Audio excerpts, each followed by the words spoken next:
Bonsoir, Mireille Fanon-Madès France. Je suis présidente de la Fondation Frantz Fanon qui a été créée en 2007, il n'y a pas très longtemps.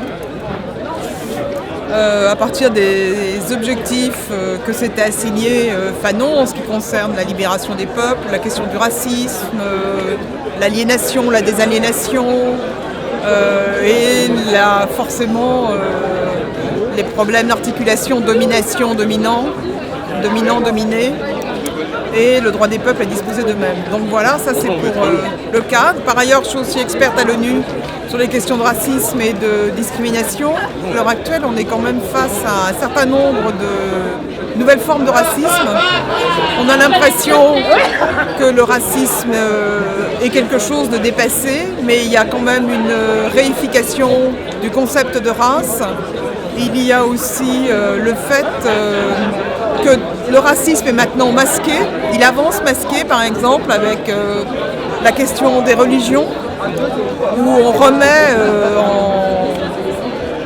les racistes, enfin les xénophobes, cherchent à masquer le racisme par exemple, sous des formes d'islamophobie, touchant les femmes ou les hommes dans leur religion.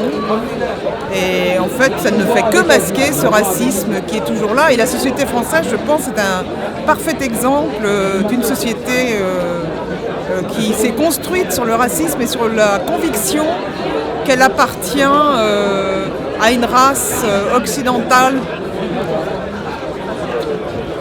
qui a été baignée par le siècle des Lumières. Et donc il y a cette pensée que la hiérarchie des races existe toujours. Donc même si les gens s'en défendent, on est dans un paradoxe qu'en fait nous payons très très cher. C'est quand même aussi très très bien que soient officiellement pointées toutes les personnes qui ont des dérives dans leur discours. C'est extrêmement important et même je dirais pour moi, ce qui serait encore plus important, c'est que ces personnes soient poursuivies pour ces paroles, ces déclarations publiques qu'elles font et qui sont des paroles indignes de représentants de la vie politique, une des deux chambres du système législatif ou aussi d'exécutif, tout comme de la part de journalistes. Les gens qui ont organisé la marche d'Ontoumi, qui ont organisé la marche en 1983, c'était marcher pour dénoncer le racisme dont ils étaient victimes, dénoncer la politique de ségrégation, la politique d'exclusion. On peut juste se dire que 30 ans après, c'est que nous n'avons pas avancé d'un pas, nous avons même plutôt reculé. Et le travail qu'avaient fait